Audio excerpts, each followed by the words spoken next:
All right, here we are. Hi, Asmaa. Hi, How are you? Thank you for joining me. you're welcome. Thank you for having Very, me. yes, of course. I'm super excited to talk with you for a little bit today and share what you've been working on. What you actually, honestly, probably one of my most interesting guests. I'm gonna have to cut that part out. But I feel like you have such an, an artistic point of view that's not necessarily like, you know, being directly immersed in like performing or, so your point of view is very specific and unique. So, we definitely want to hear all of those voices and uplift that because not everyone's an actor or a dancer or some type of performing artist, or someone who is working on, a project that needs to be put out. You know what I mean? So please tell the people who you are, what you do, where you come from, where you been, where you going. All right. I always hate this part. So I don't ever know what things to include, what not to include, what's important, what's not important. Then you leave something out. Like, why you didn't say? But so my name is Asma Walton. Currently, I am at the St. Louis Art Museum finishing up a fellowship that is actually done in 2 weeks. Little more than 2 weeks, and it is a fellowship that's kind of across the board in the museum. So I get to work with projects that are curatorial in nature. I get to do things with the education department, with the registrar's office, kind of everything that's in the museum. I've been working in museums for maybe a little more than 2 years. Before I was here, I was at the Toledo Museum of Art. And I had a fellowship and I also had an internship in the education department. Prior to starting out in museums, I got my master's at NYU in art politics, which is it's a really interesting master's program. And it's whenever people ask me like, art politics, what's that? And it's kind of like, I don't really know how to describe it, but like art and politics are a lot more connected than people always realize. But I feel like in times like now, when we see there's so much going on in the world, we can actually see how art is still related to everything that we're doing, and in what ways artists kind of make their own statements and use their own impact through what they do. So it's kind of like something that when you see it, you know that's art politics, but when you try to explain it to somebody, they're like, I don't know. Yeah. I have to think of it like policies that for art. Like that's when I think of it, that's how I have to envision it in my mind to understand. Exactly. So like this is kind of the tagline that they use for the program that I usually use when I'm telling people about it. But we looked at how the art could move forward social change. So I feel like that's really like the best way to kind of describe it. It was a really broad program. Everyone in my cohort was coming from different areas. I was coming from an art education background.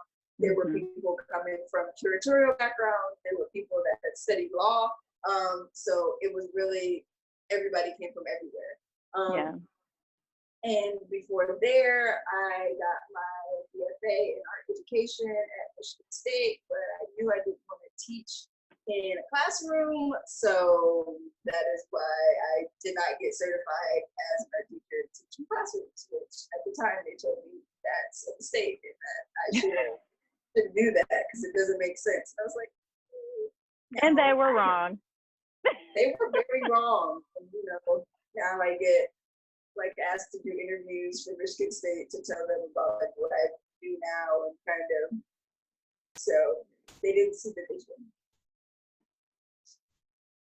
They normally never do. Oh, but I guess you also want to know like what I'm doing right now. Yes. What I'm working on right now. So yes. I have recently, and when I say recently, kind of in February-ish, I started this project, and it is called the Black Art Library. Essentially, right now, it is a collection of books that are all about Black visual arts. So it includes some catalogs from exhibitions, biographies of artists, children's books about Black artists, which are always really exciting to find because they're always really cute and have great illustrations. And I just kind of started doing this on my own. I was like, I'm just gonna start buying more books. And I kept buying them. Some months went by, and people started to donate books. And I was like, oh, people are interested in what I'm doing, and they think it's important. So that was kind of some added validation to what I was doing. So it kind of pushed me to like, okay, well, maybe I can do more with this. So I started to, initially I wanted it to be some sort of lending library that was happening virtually. I didn't know how that was going to work. But it was, my thought was, I can mail out the books and people have them for a certain amount of time and then they mail them back. I don't know if anybody's ever used Chegg for like their textbooks for school, but kind of like Chegg. Yeah. Which now that I'm thinking about it, that's a thing. But I was also like at the same time really nervous because I was like, what if they don't send the books back? The books. Yeah. Some of the books that I'm collecting, I won't be able to find another copy. So I was thinking about, and that's like, a huge risk. Yeah, and I was like not prepared to lose some really great books. So I kind of was rethinking it, but I really had no intentions on like doing a lot of work on it anytime soon. So it was just a lot of ideas in the back of my mind. And recently, when I say recently, like less than 2 weeks ago, actually maybe at the beginning of June, someone reached out to me that runs their own library in New York that is specifically on books about textiles. So she runs, she has her own space, and it's actually called Tatter Brew Textile Library, and it is in Brooklyn, I believe. And she reached out to me about kind of what I do because she was just like, this sounds great. And she wanted to kind of like help me kind of pan it out a little more because she has been running her library for 2 years now. And we kind of had an initial conversation and she was kind of helping me formulate my ideas in a more like concrete way, giving me really great advice. And her library is essentially, it's a non-lending library, so it kind of acts as a reading, which is what now I want to make the Black Art Library. So I'm working towards getting a physical location. Last 11 days ago, because I've been keeping track of the days, I started fundraising. Initially, I started fundraising to buy more books because a lot of the books, I was buying out of pocket. And then I started to get donations, but I was like, well, that would alleviate some of my out-of-pocket costs if I had like a fund that I could go to when I went to buy more books. And I had set the goal at $1,500. So I was like, maybe like I can raise that by the end of the month or something. And that was at the beginning of July. I was like, cool. So I put it out there, and maybe not even a week in, maybe, I don't know, maybe like 3 days in, I was almost at $1,000. I was like, oh, this is going better than I expected. Maybe I can start rethink this a little bit. So I was like, okay, I'm gonna raise it to $3,500. Like, cool. And then the donations like kept rolling in. And then I was like, people were telling me like, you need to think bigger. Like, this is like, you can do more. Because this is something that, it's not just to benefit you. It's not even a business that you're expecting to make money off of. Sorry. Hold on. Okay. You know how to cut and edit the videos. Yeah. Right.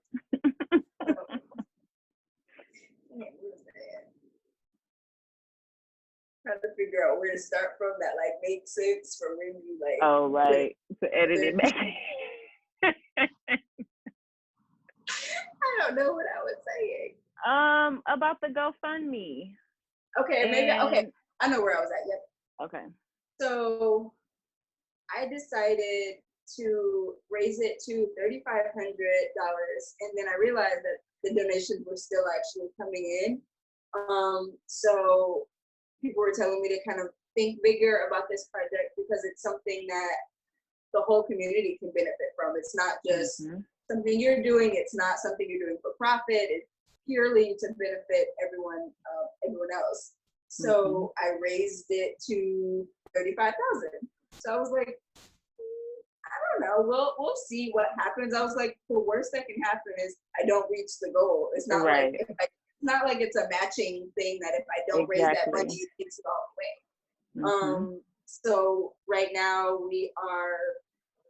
so I raised it that high because I want to actually also put money towards the physical location. So books in the physical location, I probably would split it to where 5,000, 10,000 is for books, and then the rest of it can go towards a physical space. But in the meantime, I'm still applying for grants and kind of whatever other money I can find. Yeah. And as of day 11, I am at almost 5,500. So I'm excited to see where I am at the end of the month, and it's not like I have to end it at the end of the month. I can keep it going. Yeah. Rest of the year, honestly, and we'll see where I end up at the end of this year. So yeah, that is what I'm working on. I've also decided to work on that full time when I come back home to Detroit. Have not figured out really how I'm going to make money, but that is okay. I will be fine for a while. Yes. But I think this was a really good time to actually work on this. Someone was kind of telling me that, well, you know, this time that we have right now, people are really open to supporting things and giving money and kind of supporting initiatives like this. And she was like, what if you wait and the time has passed? Because it's not going to be here forever. Exactly. Honestly, by the end of the year, organizations could decide, like, all right, we funded enough Black organizations for the year, like. And even individual people. I mean, you know, people have extra money, so they're happy to make a donation. Exactly. So like, well, maybe we need to take advantage of it. So that is what I'm doing.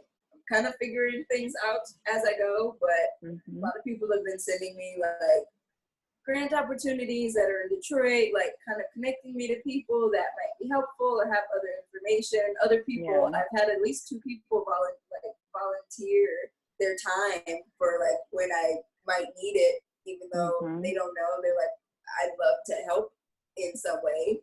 I don't know how, but I'm definitely gonna need volunteers because I'm not gonna be able to pay people because I'm not paying myself. So this is for the good of the community. Right. Well,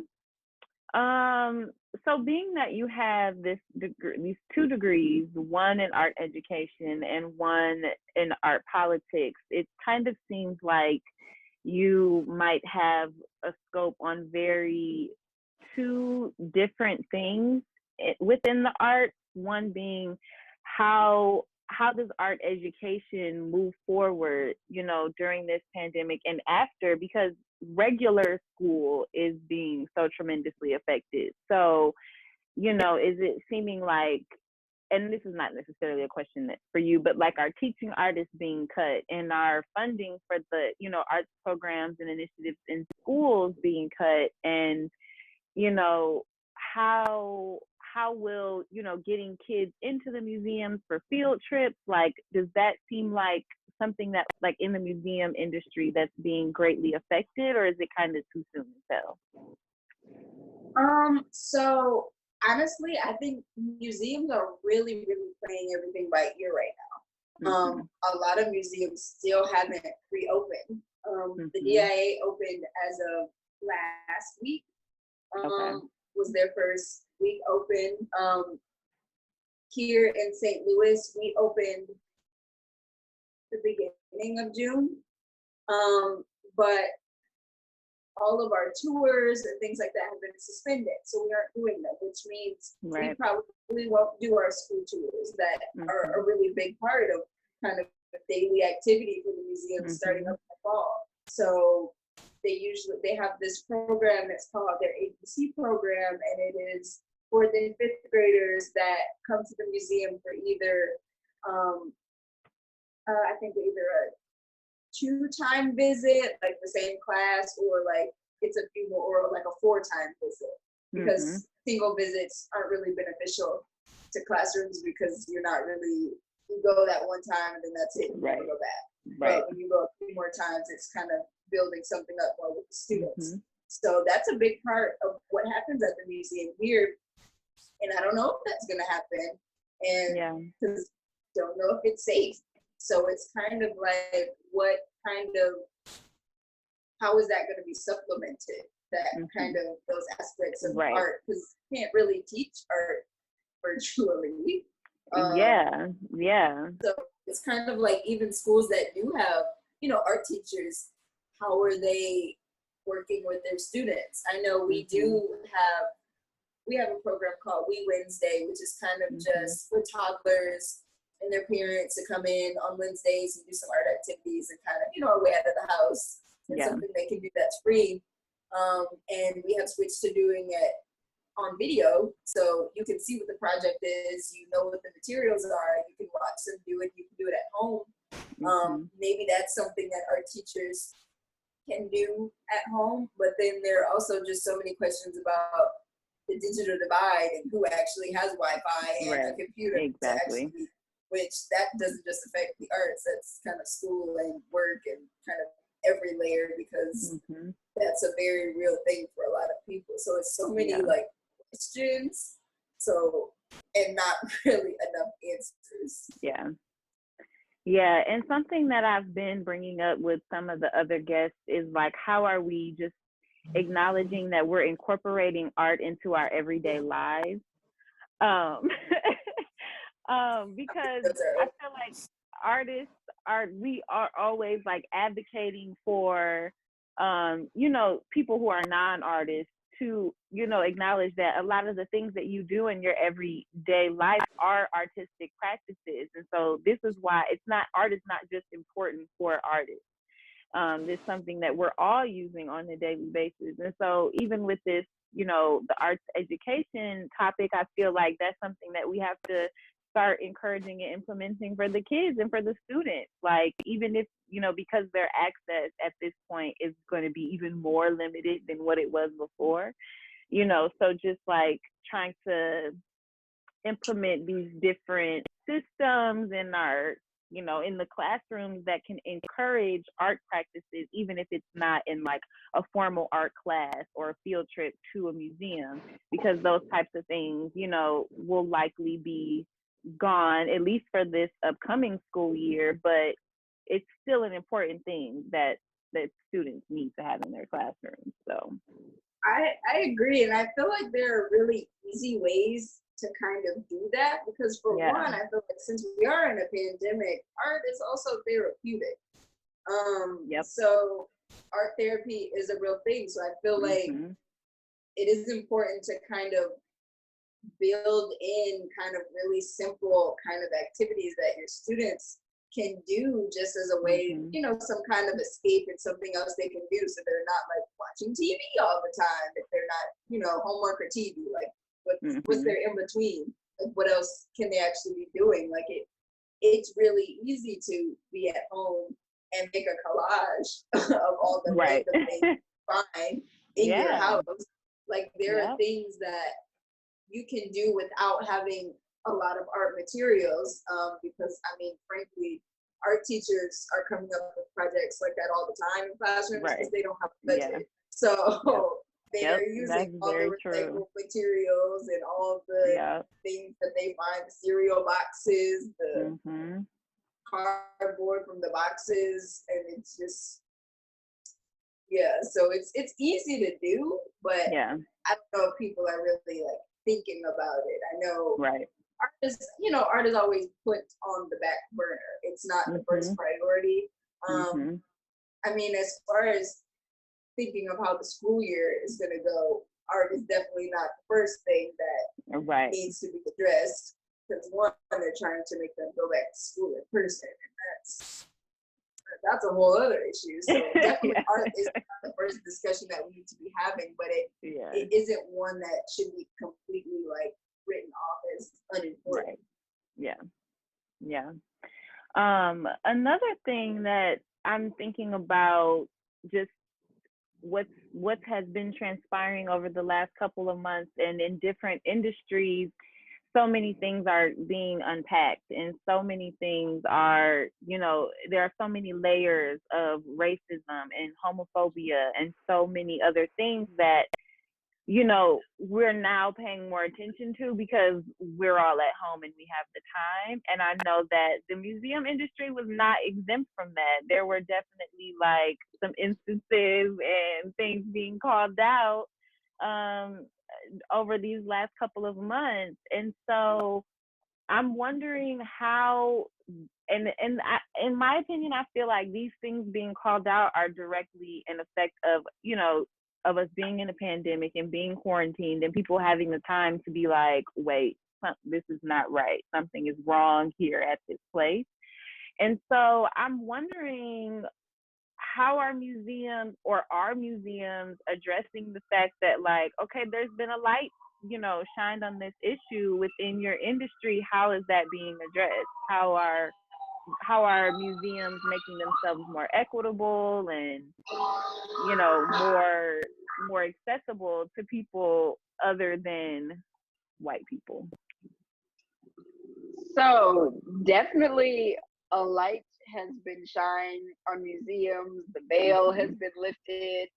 People are really starting to see the things that have been going on in museums forever, but they really didn't understand. And it's interesting to me that people don't think that museums can be racist, but a lot of there are museums that were founded in like 1900.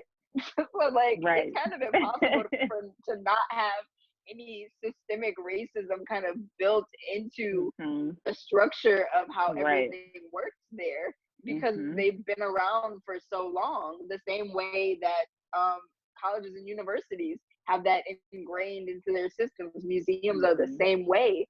And now, within the recent years, maybe within the last 5 years, museums have been kind of trying to approach diversity and inclusion. There has, in 2015, the Andrew Mellon Foundation did a study on kind of pretty much laid out all the stats in museums as far as their demographics. So it was reported that, so there were a lot of different kind of levels that they looked at, but there's one particular area that trying to think of what the name of it was, but it was something to the extent of like intellectual something positions, but it included things like people in the education department, it included curators, it included leadership, it included kind of, I think I don't know if I said conservation, and it also included, can't think of what else, but those are those kind of positions that are a little higher up in museums. And they did, they looked at how many people of color are in those roles. They looked at how many men versus women. And I want to say, this is incorrect, well, you can follow up and post the study somewhere so people can see, but I want to say in 2015, the amount of Black people in those roles were at about 4%, Wow. 4 or 5%. Wow. Something very low. So that was kind of the first time a study like that had been done, and we actually got to see those numbers on paper.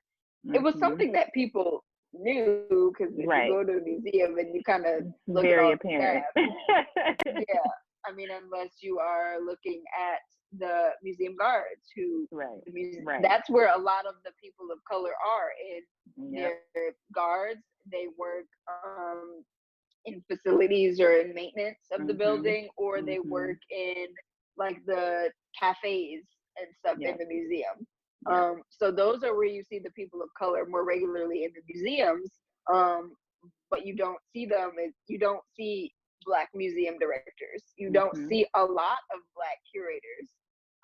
You Yeah. don't see, it's just not diverse at all. And Yep. that study kind of started to show it, and they did another one in 2018, and I think the number had gone up a little bit, so like maybe like 1%, 2% or something like that. But I was like, Mhm.